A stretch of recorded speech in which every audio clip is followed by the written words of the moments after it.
우리 옆 사람들과 우아이야 인사하겠습니다. 우아, 이야. 오늘 오전에 신방하고 오후에 우리 사랑하는 또 존경하는 선배님의 모친께서 별세하셔서 여기서 한 1시간 20분 거리인 장수에 다녀왔습니다. 그곳에 오랜만에 그 대학 시절에 우리 학교 이전 문제 때문에 제적당했던 선배들의 복적 운동을 위해서 함께 운동했던 선배님을 만나 뵙고, 또 그때 당시에 이제 피해 입었던 학번들, 아주 이렇게 저보다 훨씬 선배인 분들도 그곳에서 뵙고 인사를 드리고 왔습니다. 이게 핵심 내용이 아니고, 오다가 휴게실에 잠깐 들러서 커피를 사는데 아내가 아주 자신있게 뭐를 탁 내밀더라고요. 그래갖고, 저는 당연히 뭐 커피를 사니까 카드를 준 줄 알았더니 신분증을 딱 이렇게 내밀더라고요. 그래서 저는, 신분증이면은 커피도 공짜로 먹는 줄 알았어요. 그런데 그 점원이 센스 있게, 신분증은 받지 않습니다. 그래서 아내가 화들짝 놀래갖고 보니까 이제 그게 카드가 아니라 신분증이었어요. 그래서 제가 하도 재밌어갖고 내가 오늘 설교할 때 우리 성도들 좀 웃게 해주려고 쿡꾸 말렸는데 결국은 여러분들이 웃는 걸로 이렇게 설교 말씀을 시작합니다. 사실 우리가 다윗의 일대기를 우리가 좀 공부하면서 이것을 좀 정리했으면 좋겠다 하는 생각을 가지고 있던 터에 마침 다윗이라고 하는 애니메이션 영화가 나와서 우리 장로님들께서 이렇게 허락을 잘 해주셔서 흔쾌히, 그래서 우리 친교 행사 부장이신 위원장이신 우리 장로님께서 이제 길갈 배급사에다 연락을 해서 100명을 우리가 신청을 하고 30명을 무료 입장하는 또 아주 쾌거를 이렇게 만들었어요. 그래서 연로하신 분들 우선으로 해서 무료로 입장시켜드리고, 또 100명은 저렴하게, 원래는 제가 잘못 알고 있었는데 개봉하고 그 기간 동안에는 비싸고 기간이 지나야 8,000원으로 할인되는데 우리는 개봉 전에 보기로 했습니다. 그래서 개봉 전에 우리 교회가 아주 쾌거를 이렇게 따냈어요. 그래서 얼마나 좋은지 몰라요. 그래서 여러분들이 수요일 날 우리가 다윗을 계속해서 공부했잖아요. 그것을 저 애니메이션 한 편으로 다윗이 유다의 왕이 되는 과정까지, 헤브론에서 왕이 되는 과정까지 아주 섬세하게 잘 표현되어 있어요. 그리고 이 감독이 그 현지에 가서 그 현지를 애니메이션으로 만들어야 되잖아요. 그 현장을 다 답사를 하고 거기에 걸맞는 애니메이션을 만든 거예요. 그래서 첫 장면부터 제가 동의가 되더라고요. 내가 봤던 그 요르단의 그 소위 양들을 치는 데 있어서 그 광야 같은 황무지 같은, 거기에 비가 오는 우기 때에도 듬성듬성 풀이 나 있는 그것을 정확하게 거기 묘사했더라고요. 영화를 만드는데 30년 준비했답니다. 그래서 좀 기대가 되는 부분이 있습니다. 오늘 이제 다윗이 마무리됩니다. 다윗이 이제 자신의 인생 끝에서 그의 자녀들, 또 어찌 보면 그의 백성들, 그의 신하들에게 유언을 남겨요. 그리고 이 유언은 다름이 아니라 하나님께서 정하신 것이었습니다. 그 하나는 솔로몬을 이스라엘의 왕으로 삼으라는 것이었습니다. 그리고 두 가지 예언을 하게 되는데, 하나는 신앙적 유언이고 하나는 정치적 유언이었습니다. 자, 이 신앙적 유언의 중요한 부분은 우리가 읽은 본문에도 나와 있지만 요약하면 하나님의 말씀대로 행하라. 그리하면 어디로 가든지 형통하리라. 이 말씀입니다. 아주 명료하죠. 그런데 이것이 유언이기도 하지만 그것을 받는 후대 사람들은 비전이 되었다는 것입니다. 성경에는 이런 유언이 비전이 되는 구절들이 상당히 많습니다. 특히나 예수님께서 마지막으로 우리에게 남기신 유언이 무엇이었죠? 땅끝까지 이르러 내 증인이 되라 라고 하는 것인데요. 그것이 오늘날 교회의 정체성이고 우리 성도들이 가지는 비전이 되었다는 것도 우리가 빼놓을 수 없겠죠. 자, 솔로몬이 이제 왕 위에 오를 즈음에 솔로몬보다 더 앞선 아들이 있었어요. 넷째 아들 아도니아라는 아들입니다. 그런데 앞에 형이었던 암논도 죽고 압살롬도 죽고 또 다니엘도 죽었을 가능성을 제기해요. 그래서 넷째 아들인 아도니아가 서열상으로는 왕이 되는 것이 맞겠죠. 그래서 자신이 서열로서도 왕이 될 제목이고 또 자신을 평가함에 있어서 왕의 제목으로도 부족하지 않고 또 자신이 왕의 총애를 받는다고 생각을 했습니다. 그리고 무엇보다도 준수한 외모를 가졌다고 하며 또 자신감이 있었다는 것입니다. 그리고 지지 세력도 있었어요. 여러분, 그때 당시에 지지 세력이라고 하면 가장 큰 두 그룹이 있어요. 하나는 제사장, 그리고 또 하나는 군대 장관입니다. 그때 당시에 군대 장관은 요압이었습니다. 그런데 요압이 이 아도니아를 지지하는 겁니다. 뿐만 아니라 제사장은 아비아달이었는데 이 아비아달도 아도니아 편에서 섰다고 하는 것이 중요합니다. 그래서 이것에 대한 자신감을 가지고 병거, 기병, 그리고 호위병 50명과 함께 쿠데타를 일으키게 됩니다. 다윗이 이제 나이 들어서 이젠 정치에 관여할 힘이 없을 때를 노려서 아도니아는 자신이 왕임을 선포하고 선언하려고 했던 것이죠. 그래서 아도니아는 성경에 보면 에느로겔 근방 소엘렛 바위 곁에서 양과 소와 살찐 송아지를 잡고 또 다윗의 10번째 아들인 솔로몬을 제외하고 자신의 모든 동생들, 왕의 신하된 자들, 그리고 유다의 모든 사람들을 청하여서 스스로 왕위에 올랐습니다. 자, 이렇게 아도니아가 쿠데타를 통해서 스스로 왕으로 즉위하자 이것에 대해서 문제 제기를 한 선지자가 나타납니다. 바로 나단 선지자입니다. 나단 선지자는 다윗 시대의 선지자죠. 분명히 다윗에게도 하나님께서 솔로몬을 왕으로 삼으라고 이야기한 사실을 누구보다도 잘 알고 있던 사람이 나단 선지자였었어요. 그런데 아도니아가 쿠데타를 일으킨 것이죠. 그래서 이것을 상의하기 위해서 밧세바를 찾아갑니다.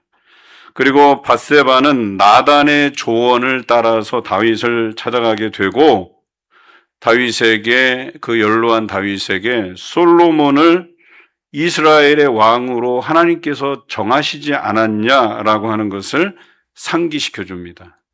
그리고 지금 아도니아가 그 하나님의 뜻을 저버리고 자신이 왕위에 오르기 위해서 쿠데타를 일으켰다고 이야기합니다. 그때 다윗이 이렇게 선언합니다. 내가 하나님의 살아계심을 두고 맹세하노니 반드시 솔로몬이 나의 뒤를 이어서 왕위를 차지하리라. 그리고 오늘 그것을 그대로 되게 하겠다는 선언을 하게 됩니다. 자, 그런데 더 놀라운 것은요, 다윗이 이제 행동으로 옮기기 시작합니다. 그래서 신하들을 불러서 명령을 내립니다. 그래서 아도니아의 그 쿠데타에 함께하지 않은 모든 신하들을 불러냅니다. 그리고 거기에 동참하지 않은 세력들을 불러 모아서 솔로몬의 왕이 즉위식을 준비시킵니다. 자, 소식을 듣고 거기에 가담하지 않은, 특히 다윗이 왕으로 있을 때에 그를 호위하는 부대가 있었어요. 그래서 성경에 보면 그렛 사람, 블렛 사람, 그리고 그 그렛과 블렛 사람들의 총지휘관이 분하야라고 하는 장수였습니다. 그래서 이 분하야가 내가 다윗 왕을 호위하는 임무를 내가 띄었는데 이제 후로는 다윗이 말한 그 후계자인 솔로몬을 호위하겠다라고 충성 맹세를 하게 됩니다. 자, 그런데요, 이 일이 있고 나서 더 놀라운 사실은 아도니아 편에 서 있던 사람들이 그 소문을 듣고 나서 놀라서 다 집으로 도망갔다라고 성경은 기록하고 있습니다. 어찌 보면 요압이 군대 장관이고 또 아비아달이 제사장이라고 하면 세력을 다 얻은 거나 마찬가지였을 것 같아요. 그럼에도 불구하고 이 요압이 혹시라도 자신의 독자 세력을 만들어서 왕을 끌어내릴 것을 염려해서 키운 군대가 왕에 호위되었었어요. 그래서 그렛 사람, 블렛 사람. 여러분 한번 생각해 보십시다. 군대 장관이 거느리는 군대에 사람들이 강할까요? 아니면 왕을 호위하는 군대의 사람들이 강할까요? 딱 봐도 알지 않겠습니까? 그러니까 군대 장관이 반란을 일으켰을 때 이것을 제압할 수 있는 군대가 왕에 호위됩니다. 그래서 분하야가 솔로몬에 대한 충성 맹세를 하자마자 거기에 화들짝 놀라서 아도니아를 지지했던 사람들이 다 집으로 도망갔다 이렇게 기록하고 있어요.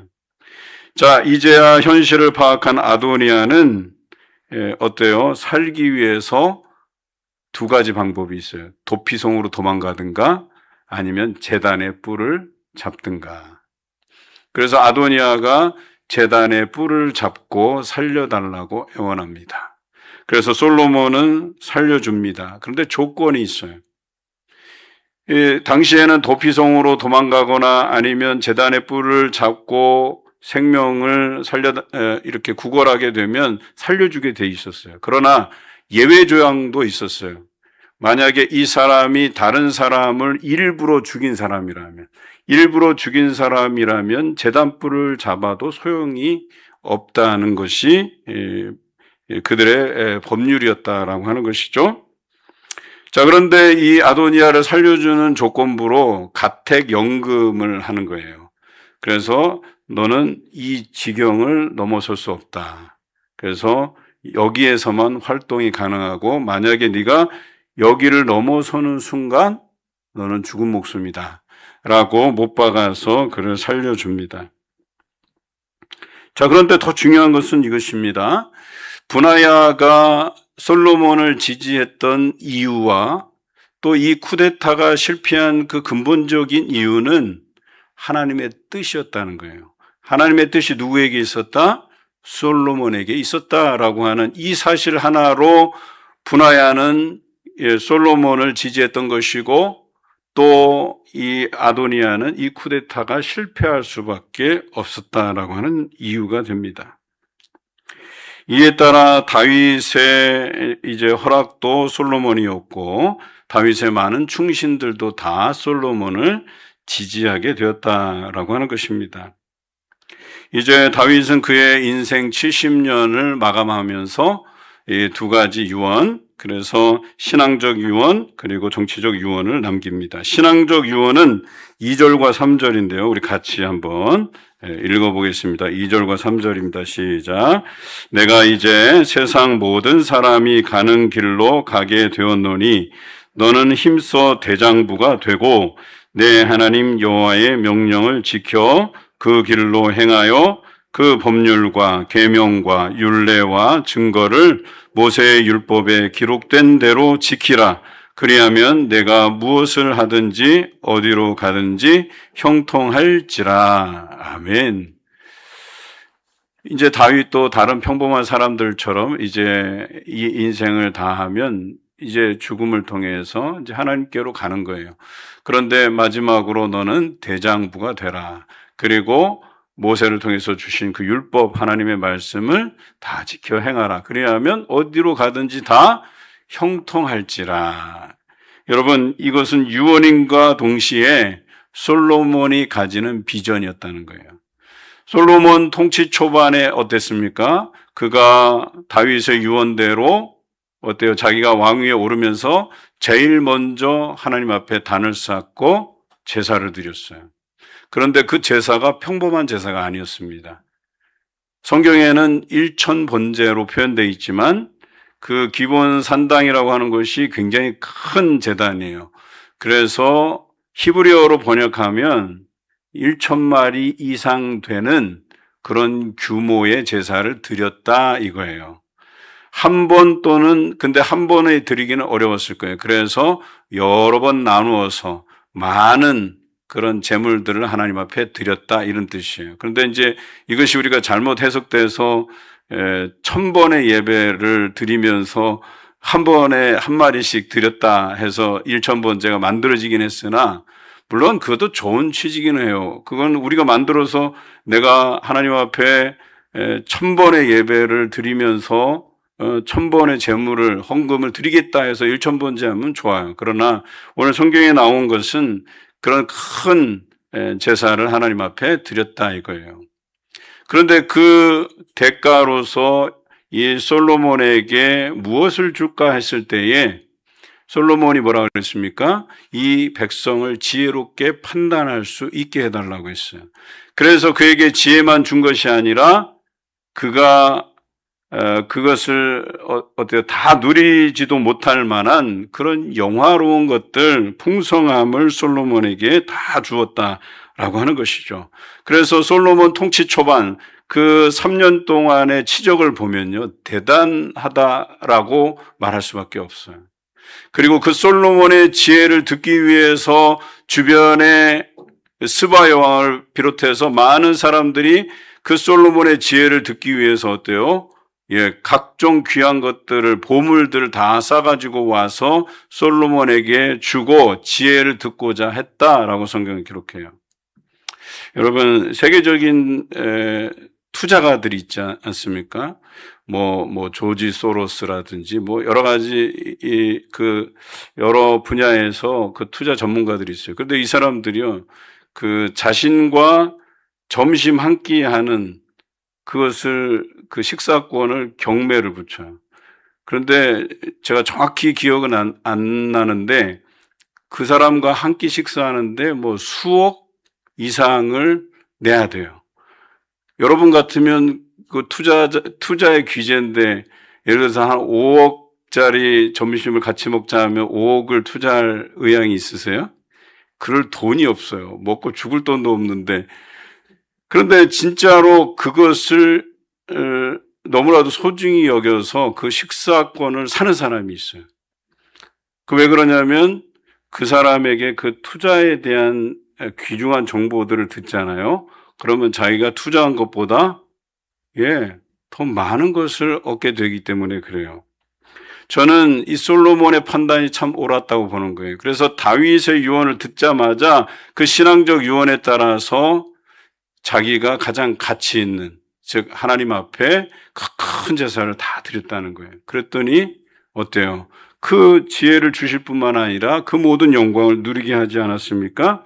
그래서 솔로몬의 지혜로운 판단이 성경에도 기록되어 있잖아요. 그래서 두 여인이 아이를 각각 낳았는데 한 여인의 그 아이가 죽고, 그래서 다른 여인의 낳은 아이를 빼돌리다가 누가 진짜 엄마냐 이 문제가 불거졌잖아요. 그랬더니 솔로몬이 뭐라 그래요? 반으로 나누어서 줘라 그랬더니 진짜 엄마가 뭐라 그래요? 그냥 저 사람 주라고. 그랬더니 솔로몬이 이 사람이 진짜 엄마다 하고, 이런 지혜로운 판단을 오늘 성경은 기록하지 않습니까? 이 솔로몬의 통치 초반은 말 그대로 놀라운 그 자체였습니다. 그러니 다윗의 유언을 그대로 받아서 실천한 것인데 말 그대로 형통함 그 자체였어요. 백성들에게는 슬기로운 판단을 통해서 지지를 얻고 또 하나님께서 부어주신 그 영화로움 때문에 솔로몬 시대에 그 금덩이가 남아 돌아서 쓸 데가 없어서 나중에 방패를 만드는데 금으로 방패를 만들었다는 것 아니겠어요? 아마 지금 시대를 살아가는 우리들은 이게 굉장히 막 피부에 와닿을 거예요. 그죠? 지금 금값이 얼마인데, 제가 알기로는 한 90여만 원 되잖아요. 그죠? 이야, 그런데 그게 남아 돌아갖고 만들 게 없어서 방패를 금으로 만든다? 그러니 솔로몬이 가지는 이 모든 것이 얼마나 대단했겠냐라고 하는 것입니다. 그런데요, 또 한 가지 우리가 잊지 말아야 될 것이 하나님께서 돌보시는 들꽃, 그 들꽃의 가치가 솔로몬이 누린 그 모든 영광보다 더 크다. 저는 이게 대단하다고 생각하는 거예요. 그러니 여러분, 오늘을 살아가는 여러분들이 솔로몬보다 더한 영광을 누리고 계시는 줄로 믿습니다. 광주천 지나가면서 들꽃 하나만 보고 그 들꽃으로 인해서 내가 기쁨을 만끽할 수 있으면 그 누리는 기쁨이 솔로몬이 누린 그 영광보다 크다라고 하는 사실을 믿으시길 바랍니다. 그러니 오늘뿐만 아니라 내일도 여러분 길 가다가 들꽃 하나 발견하면, 그래, 내가 이 들꽃 하나를 보면서 또 그 담벼락에서 겨우겨우 자라난 그 꽃 한 송이 보면서 내가, 야, 저 꽃이 참 하나님의 은혜로서 저런 꽃을 피웠나 보다라는 감상에 취했다라고 하면 그것은 솔로몬보다 더한 영광을 여러분이 누리고 계신다라고 여기시면 좋겠다는 거죠. 그래서 아쉬울 게 별로 없어요. 그래서 이 세상에서 누가 어떤 부요함을 누리고 또 떵떵거리면서 산다 해도 아쉬울 게 없어요. 그래, 뭐 너는 그 정도 가지고 떵떵거리는지 몰라도 이 솔로몬이 이 한 꽃보다 못하다라고 하는, 나는 그런 말씀의 진리를 붙잡고 사는 사람이야 라고 여기신다면 오늘 하루하루의 삶이 여러분에게 힘이 되고 위로가 될 줄로 믿습니다. 자, 그렇게 해서 이 솔로몬은 다윗의 신앙적 유언을 따라서 형통한 길을 걸었습니다. 그리고 이 왕정 500년 동안에 이 다윗이 높이 평가된 그 이유들을 살펴보면 왜 솔로몬이 그 다윗의 신앙적 유언을 그렇게 귀하게 여겼는지를 알 수가 있어요. 첫 번째는 그 다윗이 높이 평가되는 이유 중에 하나는 제사장 나라의 충성도가 높아서 그래요. 그런데 그 제사장 나라의 핵심은 뭐냐면 용서입니다. 그들이 죄 가운데 설 수밖에 없는데 그 5가지 제사를 통해서 하나님께서 용서하시는 길을 열어주신 거예요. 그러니까 그 죄를 해결할 수 있는 방법을 우리에게 주신 거예요. 그것에 대한 소중한 가치를 다윗이 인정했다는 거예요. 두 번째, 이웃 사이에 나눔이 있는 길을 선택했다는 거예요. 그래서 모세율법에 보면 어때요? 곡식을 자를 때에 그 이삭들을 다 줍지 않게 했잖아요. 떨어진 것들은 나그네들이, 고아와 가부들이 그것을 죽게 하였다는 것 아니겠습니까? 그 길을 선택했다는 거예요. 세 번째는 민족 사이에 평화로운 길을 선택했다는 거예요. 물론 다윗이 하나님께서 약속하신 그 경계까지는 다 점령했어요. 그러나 그 이상 나아가지 않았어요. 130만 정예 군대가 있었는데도 불구하고 다른 지역으로는 침범에 넘어가지 않았어요. 하나님께서 허락하신 것만 가졌어요. 그러나 거대 제국들은 어땠습니까? 아수르, 바벨론, 페르시아, 헬라, 로마, 다 경계를 넘어서서 욕심부리고 그리고 자신이 점령한 땅덩어리에서 많은 것들을 빼앗고 사람들은 노예로 팔아버리고, 그런데 그 제국들은 어떻게 됐습니까? 역사에서 사라져버렸어요. 이것이 다윗이 높이 평가되는 이유입니다. 그런데 그 가치를, 그 신앙적 가치를, 제사장 나라의 충성도를 고스란히 솔로몬이 가져왔다라고 하는 것입니다. 그래서 하나님께서는 그 솔로몬의 통치 3년 동안에 그가 이 땅에서 그 누구보다도 누릴 만한 것들을 다 누리게 하셨다라고 하는 것이죠. 자, 이것과 좀 비교해 보면, 자, 우리가 올 한 해 하나님의 말씀이 우리 삶을 변화시키는 삶을 사는 것 아니겠습니까? 여러분들이 하나님의 말씀을 듣고 내가 이 말씀대로 살아야 되겠다라고 생각하는 그 순간부터 여러분의 삶은 형통의 길을 걸어가는 거예요. 그런데 그 형통의 길은 그냥 우리가 물리적으로 생각할 때 그 해 1억, 2억, 3억을 벌었다 이런 길이 아니라는 거예요. 솔로몬의 그 영광보다 더 소중한 가치, 그 가치를 내가 발견하고 그 가치를 만끽하는 그 기쁨, 그 진리를 내가 아는 것으로 인해서 어때요? 내가 그런 물리적인 영화로움을 누리지 못할지라도 그 물리적인 영화로움을 누리는 그 사람보다 내가 더 기뻐할 수 있다는 이 진리 안에서 산다는 것, 이게 대단한 발견이고 이것이 하나님께서 우리에게 누리시게 한 놀라운 복이라고 이야기하는 겁니다. 그래서 그런 사람들 앞에서 당당할 수 있다는 얘기예요. 그 사람들이 누리는 그 기쁨보다 더 기쁨으로 살 수 있다라고 장담할 수 있는 거예요. 자, 그리고 정치적 유언을 한번 살펴보겠습니다. 오늘 성경에도 나와 있지만 요압과 시므이를 견제하고 그들이 평화롭게 수월에 내려가지 못하게 하라 이거예요. 결과적으로는 은밀한 중에 죽이라 이런 표현입니다. 두 번째, 인재를 등용하라는 거예요. 특히 피난길에서 자신을 도운 압살롬이 반역을 일으킬 때 도망자 신세가 되었는데 바르실레와 그의 자녀들이 자신의 쓸 것을 가져다 주었어요. 도와줬어요. 그랬더니 이 다윗이 솔로몬에게 많은 인재를 등용하되 특별히 나를 도와준 바르실레의 아들들을 선대하라. 그들을 인재로 뽑아서 사용하라고 이야기한 것이죠. 자, 이제 약관의 나이로 솔로몬이 이제 다윗이 가르쳐 준 대로 이 신앙적인 유언 그리고 정치적인 유언을 하나씩 실천해 갑니다. 그로 인해서 모든 백성이 솔로몬의 리더십을 인정하게 돼요. 여러분, 그래서 윗사람 이야기를 잘 들어야 된다는 거예요. 부모님 말씀을 잘 들어야 될 필요가 있다는 거예요. 때로는 부모님들이 우리에게 그 요구하시는 그것이 좀 불편해도 그것이 오늘 다윗과 같이 신앙적 유언이라고 하면 여러분 억만금을 주고도 바꾸지 못할 유언임을 기억하시기 바랍니다. 그런 유언은 내게 비전이 되는 거예요. 그런데 이 솔로몬이 그 신앙적 유언을 받아서 그 모든 영화를 누린 것뿐만 아니라 이 정치적 유언을 그대로 행동에 옮기기 시작해요. 그리고 이 이스라엘 나라가 다윗 시대보다 더 든든해집니다. 그 첫째가 이것입니다. 아도니아에 대한 문제입니다. 아까 아도니아를 살려주되 조건이 뭐였습니까?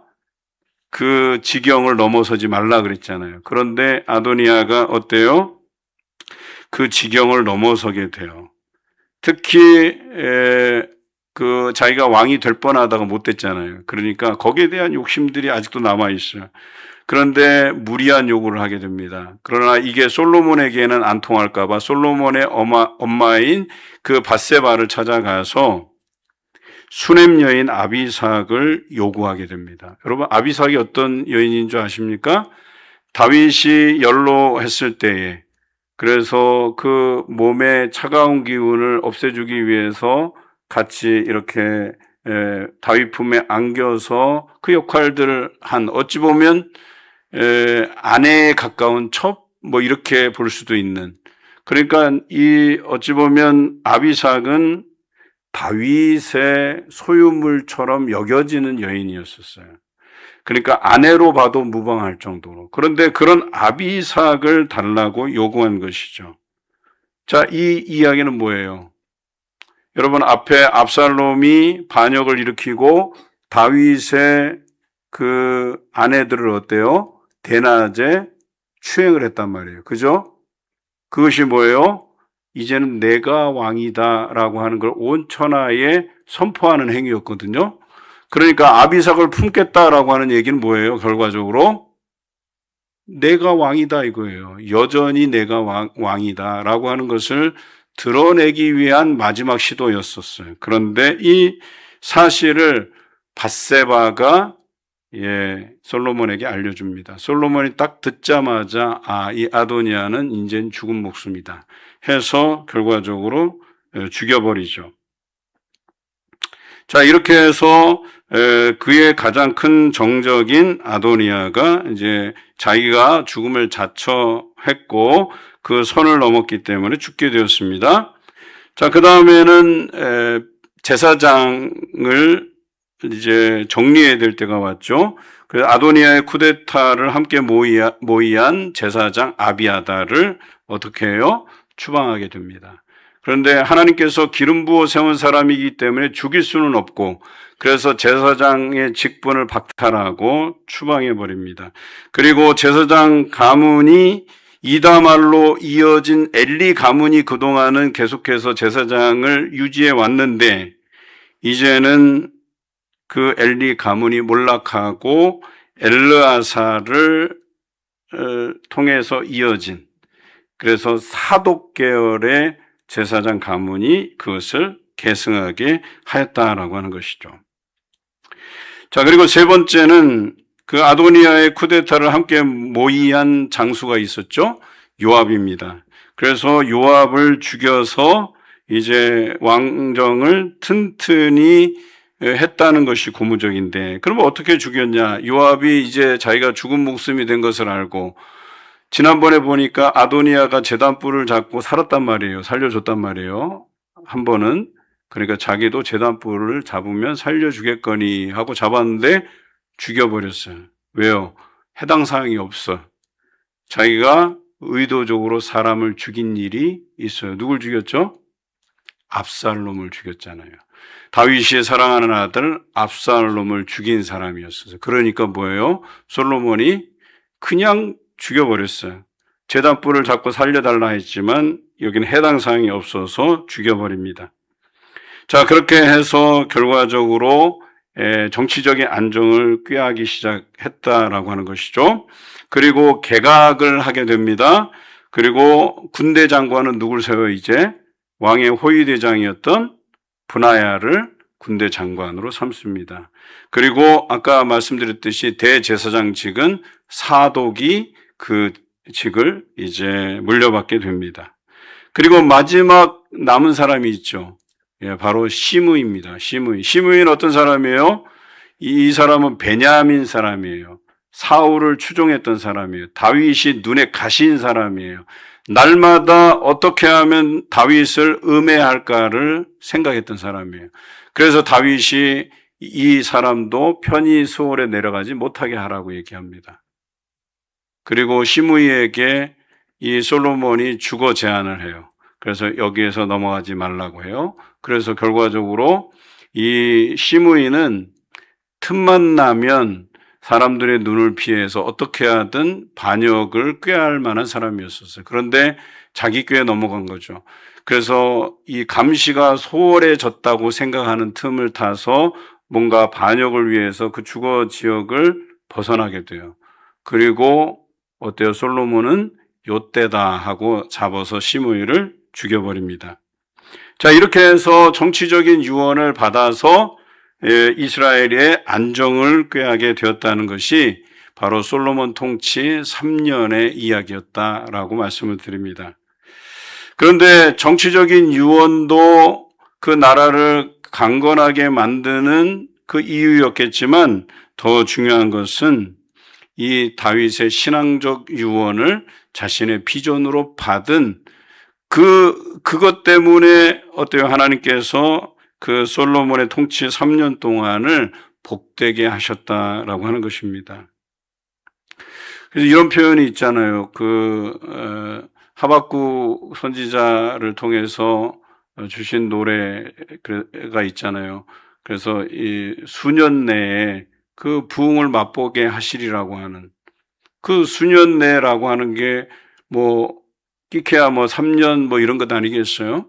근데 저는 그 하박국 선지자가 이 노래를 부른 이유가 있다고 보는 거예요. 그게 아마도 이 솔로몬의 통치 3년을 아마 그가 모델로 삼지 않았을까 하는 생각을 해보는 거예요. 그래서 수년 내에 우리를 부흥케 해달라고 하는, 우리가 이런 기도가 좀 필요할 때가 되었던 것 같아요. 오늘 우리 교회도 어때요?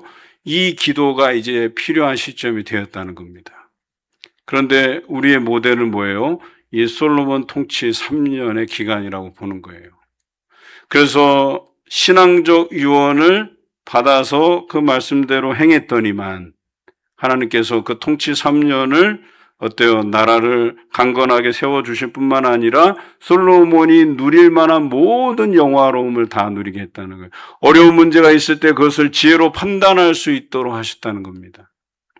우리 교회는 이제 이것이 필요한 시대가 왔다는 거예요. 그러니 여러분, 우리 교회가 이 수년 내에 부흥하는 모습을 보게 해달라고 이제부터는 기도해야 될 때입니다. 그리고 그 모델은 솔로몬의 통치 3년 그 기간의 모델이에요. 저는 그런 꿈을 꿉니다. 이제 우리가 교회를 개선하는 이제 작업들을 찬찬히 해가고 있어요. 기도하면서 해가고 있어요. 그리고 여러분들이 그런 비전을 품었으면 좋겠어요. 우리 빌립 전도대도 활동을 시작하면서 뭐 누구를 전도해 오겠다 이런 목표가 아니고요.